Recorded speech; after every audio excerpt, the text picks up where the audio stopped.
এই কি হচ্ছে এখানে? মারামারি? স্যার দেখেন না, এই বখাটা ছেলেগুলো আমার বোনকে ইফটিজিং করলো।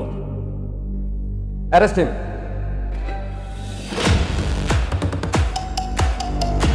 আপনারা ওকে কেন অ্যারেস্ট করছেন? অপরাধী তো এরা। ম্যাডাম, কে অপরাধী আর কে অপরাধী না এটা আমরা বুঝবো। এই ওরা গাড়িতে তুলো।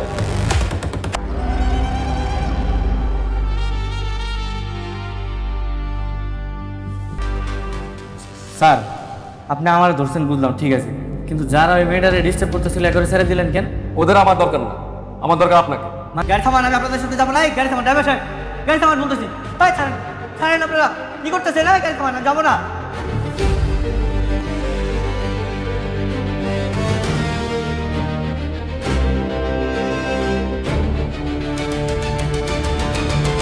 আসসালামু আলাইকুম ওয়ারাহমাতুল্লাহ। প্রিয় দর্শক, আশা করছি মহান আল্লাহর অশেষ রহমতে আপনারা সবাই অনেক ভালো আছেন, সুস্থ আছেন এবং নিজ নিজ অবস্থান থেকে সুন্দর সময় কাটাচ্ছেন। আপনাদের সবাইকে জানাই আন্তরিক শুভেচ্ছা ও অসংখ্য ভালোবাসা। বন্ধুরা, আজকে আমরা আলোচনা করতে যাচ্ছি আপনাদের সবার প্রিয় ধারাবাহিক দুনিয়া টাকার গোলামের আসন্ন ১৪তম পর্ব নিয়ে।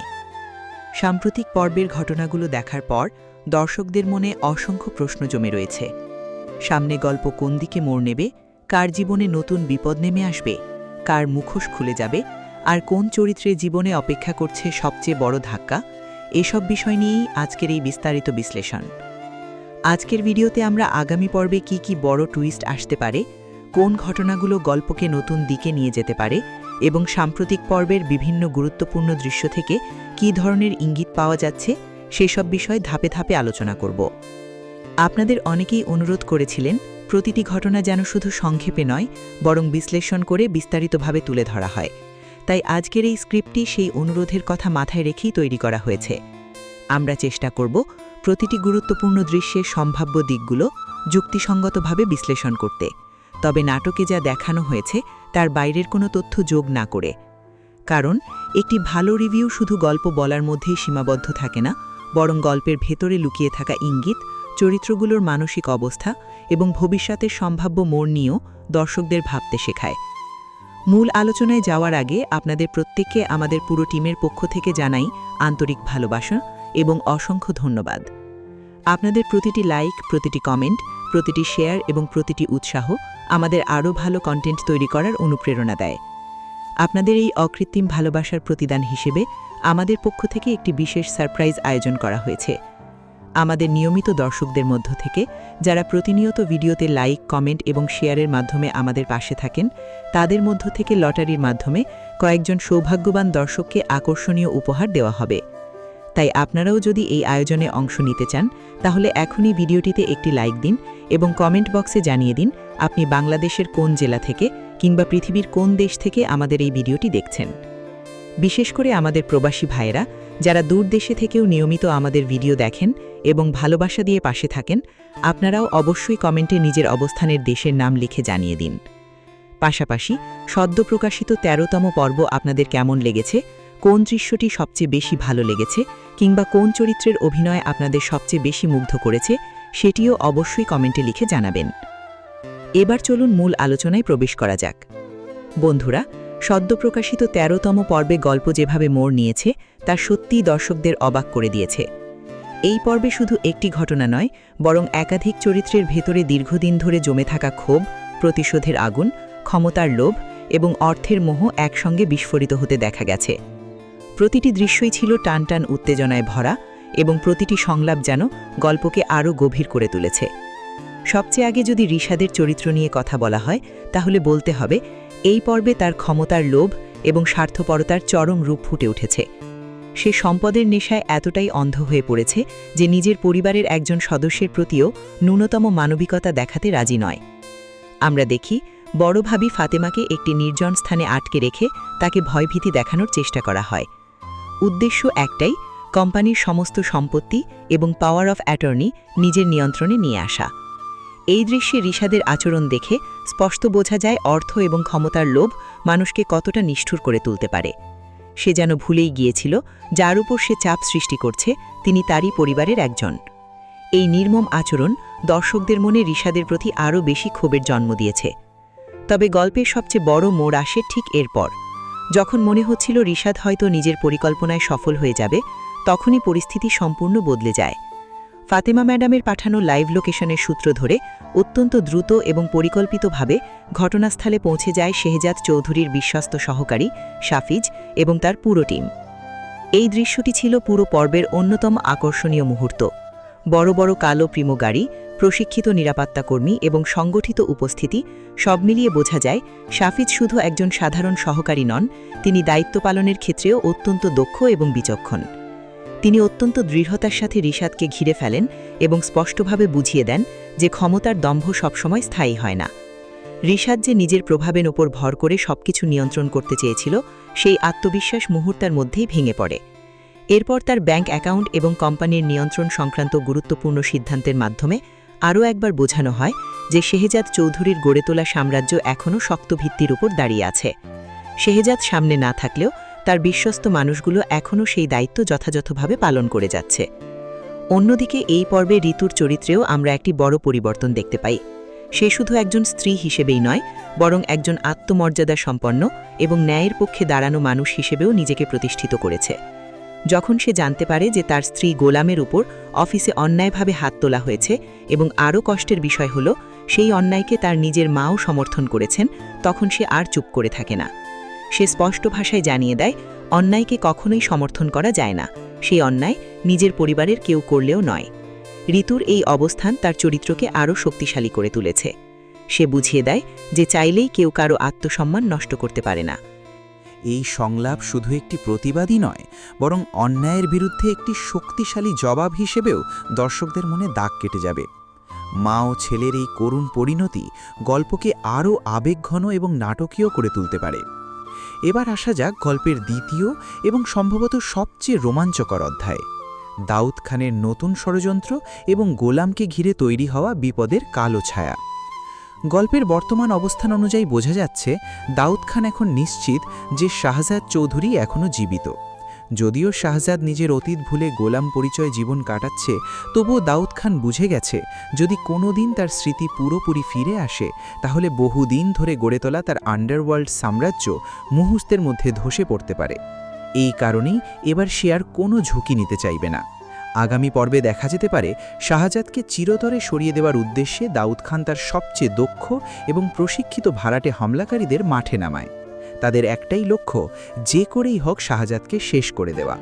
আর এই কারণেই গল্পের উত্তেজনা এখন সম্পূর্ণ নতুন এক পর্যায়ে পৌঁছে গেছে। এখন শুধু দেখার অপেক্ষা এই নতুন বিপদের মুখোমুখি হয়ে গোলাম কিভাবে পরিস্থিতি সামাল দেয় এবং সামনে তার জীবনে আর কি কি বিস্ময় অপেক্ষা করছে।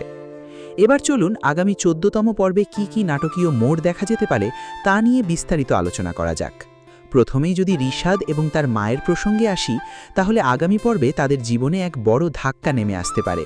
এতদিন যে অহংকার, ক্ষমতার দম্ভ আর টাকার গর্ব নিয়ে নিজেদের অপ্রতিরোধ্য ভাবছিল, সেই অবস্থানই মুহূর্তের মধ্যে ভেঙে পড়তে পারে। 13তম পর্বে শাফিজের হাতে কার্যত কোণঠাসা হয়ে যাওয়ার পর রিশাদ মানসিকভাবে অনেকটাই দুর্বল হয়ে পড়েছে। তাই ধারণা করা যায় এবার তার ভুল কাজের আইনি পরিণতিও সামনে চলে আসবে। আগামী পর্বে হয়তো আমরা দেখতে পারি ফাতেমা ম্যাডাম এবং শাফিজ আইনি প্রক্রিয়ার মাধ্যমে রিশাদকে কোম্পানির গুরুত্বপূর্ণ পদ থেকে সরিয়ে দেওয়ার উদ্যোগ নেবেন। এর একই সঙ্গে কোম্পানির নামে ব্যবহৃত বিলাসবহুল গাড়ি, ব্যাংক অ্যাকাউন্ট কিংবা অন্যান্য সুযোগ সুবিধাও তার হাতছাড়া হয়ে যেতে পারে। যে মানুষটি এতদিন নিজেকে এসবি বিল্ডার্সের সবচেয়ে ক্ষমতাবান ব্যক্তি মনে করত এবং গোলামকে শুধুমাত্র একজন সাধারণ কাজের লোক হিসেবে অপমান করত, সেই রিশাদকেই হয়তো একসময় সিকিউরিটি গার্ডের হাত ধরে অফিস থেকে বেরিয়ে যেতে হতে পারে। সবচেয়ে করুণ মুহূর্তটি হতে পারে তখন যখন রিশাদের মা উপলব্ধি করবেন নিজের ছেলের সীমাহীন লোভ আর ক্ষমতার অপব্যবহারের কারণেই তাদের এই পরিণতি। পরিস্থিতি এমনও হতে পারে যে তিনি ঋতুর কাছে গিয়ে অনুনয় বিনয় করবেন, গোলামের মাধ্যমে যেন তাদের এই বিপর্যয় থেকে রক্ষা করা হয়। কিন্তু ঋতু কি এত সহজে অতীতের অপমান ভুলে যাবে? বরং ঋতু হয়তো তাদের স্পষ্ট ভাষায় মনে করিয়ে দেবে, যখন গোলাম ছিল নিঃস্ব, অসহায় এবং পরিচয়হীন, তখন তাকে মানুষ হিসেবেও মূল্য দেওয়া হয়নি। অথচ আজ পরিস্থিতি বদলে যাওয়ার পর সেই মানুষটির কাছেই সাহায্য চাইতে হচ্ছে। এই দৃশ্যটি শুধু নাটকের আবেগই বাড়াবে না, বরং একটি গুরুত্বপূর্ণ বার্তাও দেবে। অহংকার এবং অন্যায়ের পরিণতি একদিন না একদিন ভোগ করতেই হবে। এবার আসি আরেকটি বড় সম্ভাব্য টুইস্টে। আগামী পর্বে দাউদ খানের পাঠানো পেশাদার সন্ত্রাসীদের হামলা এবং গোলামের হারিয়ে যাওয়া স্মৃতিশক্তি ফিরে আসার বিষয়টি গল্পের সবচেয়ে বড় আকর্ষণ হয়ে উঠতে পারে। যেহেতু দাউদ খান বিভিন্ন সূত্র থেকে নিশ্চিত হয়েছে যে শাহজাদ চৌধুরী এখনও জীবিত এবং কেবল স্মৃতিশক্তি হারিয়ে অন্য পরিচয়ে জীবন কাটাচ্ছেন, তাই সে নিশ্চয়ই তাকে আর বেঁচে থাকার সুযোগ দিতে চাইবে না। এই কারণেই ধারণা করা যায় আগামী পর্বে দাউদ খানের ভাড়াটে অস্ত্রধারীরা শাহজাদকে চিরতরে শেষ করে দেওয়ার উদ্দেশ্যে নতুন একটি মিশন শুরু করবে, কারণ তারা খুব ভালো করেই জানে একবার যদি শাহজাদের সমস্ত স্মৃতি ফিরে আসে তাহলে দাউদ খানের দীর্ঘদিন গড়ে তোলা অপরাধ সাম্রাজ্য মুহূর্তের মধ্যেই ধ্বংস হয়ে যেতে পারে। প্রমোর ইঙ্গিত অনুযায়ী যখন গোলাম ঋতুকে নিয়ে কোনো কাজে বাইরে বেরোবে, ঠিক তখনই তাদের চারদিক থেকে অস্ত্রধারী লোকজন ঘিরে ফেলতে পারে। প্রথমে গোলামের ওপর নির্মম হামলা চালানো হবে, এরপর পরিস্থিতি আরও ভয়াবহ হয়ে উঠতে পারে যখন ঋতুর ওপরও আক্রমণ করা হবে এবং তাকে আহত অবস্থায় মাটিতে ফেলে দেওয়া হবে। ঋতুর সেই অসহায় চিৎকারই হয়তো গোলামের অবচেতন মনে লুকিয়ে থাকা অতীতের সমস্ত স্মৃতি জাগিয়ে তুলবে। ভয়ঙ্কর সেই দুর্ঘটনা, দাউদ খানের বিশ্বাসঘাতকতা এবং নিজের প্রকৃত পরিচয় সবকিছু যেন এক মুহূর্তে তার চোখের সামনে ভেসে উঠতে পারে। এরপরই শুরু হতে পারে সম্পূর্ণ ভিন্ন এক অধ্যায়। এতদিনের সরল, শান্ত আর নিরীহ গোলামের জায়গায় দর্শক দেখতে পারে এক সাহসী, আত্মবিশ্বাসী এবং দুর্ধর্ষ শাহজাদ চৌধুরীকে। তার প্রতিটি পদক্ষেপে ফিরে আসতে পারে পুরনো নেতৃত্ব, সাহস এবং লড়াই করার মানসিকতা। যদি এমনটি সত্যিই ঘটে তাহলে পরবর্তী অ্যাকশন দৃশ্যগুলো নিঃসন্দেহে পুরো পর্বের সবচেয়ে আলোচিত অংশে পরিণত হবে। এরপর আসতে পারে সবচেয়ে আবেগপূর্ণ এবং বহু প্রতীক্ষিত মুহূর্ত। স্মৃতিশক্তি পুরোপুরি ফিরে পাওয়ার পর শাহজাদ চৌধুরী হয়তো আর সাধারণ গোলাম হয়ে বেঁচে থাকবে না। দর্শক দীর্ঘদিন ধরে যে মুহূর্তটির অপেক্ষায় রয়েছে, সেই রাজকীয় প্রত্যাবর্তন হয়তো এবার বাস্তবে রূপ নেবে। সম্ভবত পর্বের শেষ দিকে দেখা যাবে শাহজাদ তার প্রকৃত পরিচয়ে, পরিপাটি পোশাকে এবং আত্মবিশ্বাসী ব্যক্তিত্ব নিয়ে বিশাল নিরাপত্তা বহরসহ ঋতুর বাড়ির সামনে উপস্থিত হয়েছে।